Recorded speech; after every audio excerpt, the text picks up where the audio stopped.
a city bathed in golden light, perched between Europe and the edge of the known world. Lisbon in 1750 stands as one of the wealthiest, most dazzling capitals on earth. Its white marble palaces and gilded churches blazing under the Portuguese sun. The Tagus River spreads before it like a sheet of hammered silver, crowded with ships from 5 continents, their holds bursting with treasures that have made this small nation a giant among empires. The air hums with a dozen languages. Portuguese commands, African songs, Brazilian. Portuguese thick with indigenous words. The prayers of missionaries bound for Goa, the shouts of Chinese silk merchants. Incense drifts from countless churches, mingling with the salt tang of the Atlantic, the perfume of orange blossoms in hidden courtyards, and the rich aroma of spices unloaded at the custom house, cinnamon and cloves, pepper and nutmeg, the scent of distant empires. But beneath this splendor runs an undercurrent of unease. The earth has trembled twice this year, small warnings that the superstitious whisper are omens. In 5 years, on All Saints' Day 1755, Lisbon will be obliterated in minutes, consumed by earthquake, fire, and tsunami. But today, in 1750, the city knows nothing of its doom, and its people walk streets that will soon vanish as if they never existed. The Ribeira Palace stretches along the waterfront like a city unto itself, over 300 years old, a labyrinth of 700 rooms where the Portuguese crown has ruled since Manuel de Fissure built it in the age of Vasco da Gama. Its facade faces the Terreiro do Paço, the Palace Square, the grandest public space in Lisbon, where Europe meets the world. King João V, who died just last year, transformed this palace into a monument of absolute monarchy. The royal apartments gleam with Brazilian gold, their walls covered in azulejo tiles depicting Portugal's conquests, blue and white ceramic murals showing caravels discovering new lands, missionaries converting heathen souls, and Portuguese soldiers planting the cross in Africa, Asia, and America. Crystal chandeliers from Bohemia hang in state rooms, where ambassadors from the Pope, from France, from the Sultan of Morocco come to negotiate treaties and marriages. In the palace chapel, where the king attended mass 3 times daily, the altar is solid gold, brought from the mines of Minas Gerais, where enslaved Africans die by the thousands extracting wealth for Lisbon's glory. The chapel choir includes the finest castrati singers money can buy, imported from Italy, Baixa, their ethereal voices rising through incense smoke during the elaborate ceremonies that consume hours of each day. Outside in the Terreiro do Paço, the square teems with life. Merchants conduct business under silk awnings, displaying samples of goods stored in the warehouses that line the waterfront. Indian diamonds, Chinese porcelain, Japanese Nazarene inlaid with mother-of-pearl, enslaved Africans, some 50,000 in a city of 200,000, labor everywhere, carrying goods, building, serving, their presence so common that Portuguese society cannot and functioning without them. They speak Kimbundu, Yorubazama, Portuguese Creole, maintaining their own confraternities and Catholic sodalities, navigating between their stolen African identities and their forced European present. Climbing the steep hills east of the palace, the ancient Alfama district clings to the slopes below São Jorge Castle like a white waterfall frozen in stone. Here, Lisbon reveals its Moorish bones, a maze of staircases and alleyways so narrow that neighbors pass dishes from window to window across the passage. This is the fishermen's quarter, where men who brave the Atlantic in small boats live in houses that have stood since before Portugal was Christian. In the pre-dawn darkness, the Alfama wakes to the crying of gulls and the creaking of carts hauling the night's ketchup from the docks. Women gut sardines on their doorsteps, their hands moving with the speed of long practice, while their daughters carry baskets of fish on their heads, climbing the endless stairs to sell in the markets of the upper city. The smell of grilling sardines fills every street by midday, smoke rising from 1,000 small charcoal braziers. The Alfama's taverns serve vinho verde and sailors' tales, places where old men play cards and younger men sing fados, those melancholy songs of longing and fate that capture something essential in the Portuguese soul. Here, a washerwoman might be the granddaughter of a nobleman fallen on hard times, for the Alfama shelters all kinds. Laborers and mystics, widows of sailors lost at sea, pickpockets and poets, African freedmen who have purchased their liberty, and gypsies who tell fortunes in the shadows. The district's churches are small but treasured. The church of São Vicente de Fora houses the royal pantheon, while Santa Engracia has been under construction for a century, its unfinished dome a running joke among Lisbonites. Works of Santa Engracia, they say of any project that drags on forever. Yet even these modest churches contain treasures, gilded woodwork, statues of saints dressed in silk robes changed seasonally, reliquaries containing the finger bones and hair of martyrs. The Baixa, the lower city between the hills, is where Lisbon conducts its commerce. Here stand the guild halls of the goldsmiths and the silk merchants, the offices of the India Company, the custom houses where every cargo must be registered and taxed. Rua Nova dos Mercadores, the street of the new merchants, runs straight as a Roman road, lined with shops selling goods from across the Portuguese Empire. A woman of means can buy Chinese silk fans, Brazilian hummingbird feathers, Indian cotton so fine it passes through a wedding ring, Japanese lacquerware, Persian carpets, African ivory carved by master craftsmen in Goa. The shop windows themselves are marvels, great panes of glass shipped from Venice, displaying wares to passing crowds. Inside, merchants keep their accounts in leather-bound ledgers, recording transactions in gold cruzados and silver reis, maintaining credit networks that stretch from Macau to Maranhão. At the Rocio, the great public square to the north, Lisbon shows its darker face. Here the Inquisition maintains its palace, and here, several times a year, the auto da fe takes place.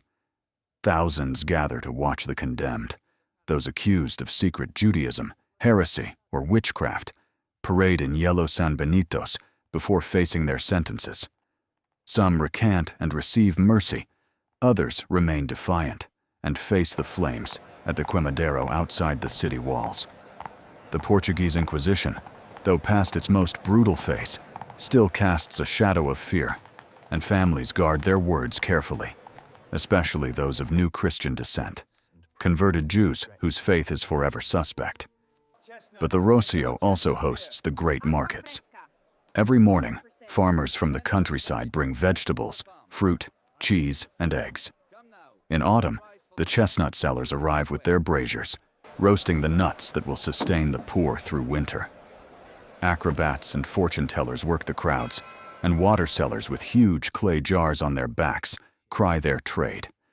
For though Lisbon has the Aguas Livres aqueduct, completed just 12 years ago, fresh water remains precious. If Lisbon is wealthy, much of that wealth has been poured into churches.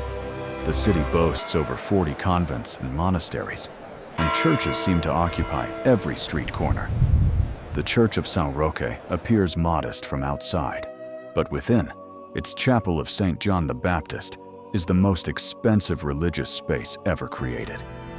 King João V commissioned it from Italian masters, had it assembled in Rome, blessed by the Pope, then disassembled and shipped to Lisbon. Lapis lazuli, agate, amethyst, alabaster, and precious marbles create a jewel box of faith, where a single square foot cost more than a working family earns in a lifetime. At the monastery of São Vicente de Fora, Augustinian monks maintain their routine unchanged for centuries, rising for matins at midnight, laboring in silence during prescribed hours, producing illuminated manuscripts and tending gardens where they grow medicinal herbs. The monastery's pharmacy is famous throughout Europe, its potions and ointments sought by those who can afford them. Convents house noblewomen who have taken vows, some from genuine calling, others simply because there is no dowry for a younger daughter. These cloistered women live in surprising comfort, maintaining private apartments, receiving visitors in elaborate parlors, producing embroidery and sweets that are sold through the convent gates. The convent of Santa Clara makes marmelada, a quince paste that has become a Portuguese delicacy, while the nuns of São Bento bake the finest bread in Lisbon. The religious calendar structures all life. On feast days, processions wind through the streets carrying gilded statues of saints under embroidered canopies, while confraternities in matching robes chant litanies and musicians play solemn hymns. The entire city stops for Holy Week, and on Corpus Christi, the streets are carpeted with flower petals and the air thick with incense. For Lisbon's working classes, life moves to rhythms of labor and faith.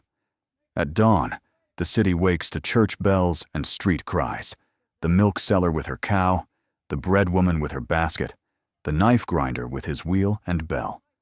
Women fetch water from public fountains, gossiping as they wait their turn, exchanging news and complaints about the cost of olive oil, the behavior of landlords, the latest scandal in the royal court. Children run wild in the streets, the sons of laborers starting work as young as 7, apprenticed to carpenters or blacksmiths or learning their father's trade. Girls help their mothers at home, learning to cook the salt cod that is Portugal's national dish, prepared 100 different ways, and to make the egg yolk sweets that Portuguese nuns perfected. In wealthy homes, children have tutors who teach Latin, French, and mathematics, though even aristocratic girls receive only enough education to manage a household and make polite conversation. The markets overflow with abundance, oranges from the Algarve, cheese from the mountains, fresh sardines, and octopus from the Atlantic, vegetables from the fertile countryside. Yet poverty sits alongside wealth. Beggars cluster at church doors, displaying their deformities to evoke pity and alms. Orphans roam in packs, some taken in by religious houses, others surviving by their wits. Entertainment is found in the theaters of the Bairro Alto, where plays by Gil Vicente and Antonio José da Silva draw crowds. Though the latter, a Jewish playwright, was burned by the Inquisition just 15 years ago, his works now performed anonymously. Opera houses feature Italian singers, and the wealthy attend salons where French philosophy is discussed, despite the Inquisition's disapproval of Enlightenment ideas. The taverns serve vinho de Porto and aguardiente, rough brandy that warms the belly on cold Atlantic nights. Men gather to debate politics in low voices, for King José I, who succeeded his father last year, rules with absolute authority, and criticism of the crown can lead to imprisonment or worse. São Jorge Castle crowns Lisbon's highest hill, a Moorish fortress conquered by crusaders 5 centuries ago. Its walls have witnessed the entire pageant of Portuguese history: Christian reconquest, the Age of Discoveries, the 60 years of Spanish rule, restoration of independence. From its battlements, the view encompasses all of Lisbon and beyond. To the west, the sun sets over the Atlantic, that ocean the Portuguese were first to master, whose currents and winds they charted, while others feared to leave sight of land. To the south, across the Tagus, the far shore shimmers in the heat. To the east and north, the city spreads in white cascades down to the water, 7 hills, like 7 waves, frozen in limestone and tile. The castle serves as an arsenal and garrison, its soldiers vigilant against corsair raids and foreign invasion. But it also serves as a symbol, a reminder that Lisbon was won by force and faith, and that the empire it commands was built by those same twin pillars. Lisbon in 1750 stands at the apex of its golden age, grown rich on empire, magnificent in its architecture, confident in its destiny. The Portuguese have built a global network of trade and faith, bringing Christianity and commerce to 4 continents. The wealth of Brazil, Africa, and Asia flows through this city, and its people believe their prosperity is divinely ordained, eternal, unshakable. They do not know that in 5 years, on November 1st, 1755, at 9:30 in the morning, the earth will convulse. In 6 minutes, most of these buildings will collapse. Fire will consume what the earthquake spares. A tsunami will sweep the waterfront, drowning thousands. The Ribera Palace, the Opera House, the Royal Archives containing the records of discoveries, the Inquisition's palace with its chambers of torture, all will be erased. 60,000 souls will perish, and the Lisbon of 1750 will become a ghost, remembered only in paintings and memories. But from the ashes, the Marquis of Pombal will build a new city, rational and earthquake-resistant, the grid of the Baixa that stands today. And Portugal itself will never be the same, its faith in divine providence shaken, its empire beginning the long decline. But in 1750, all that remains unwritten. Today, Lisbon shines under the Atlantic sun, beautiful and doomed, a city at the height of its glory, 5 years from apocalypse. Thank you for witnessing Lisbon at its zenith. Subscribe to explore more lost worlds, forever preserved in memory and AI.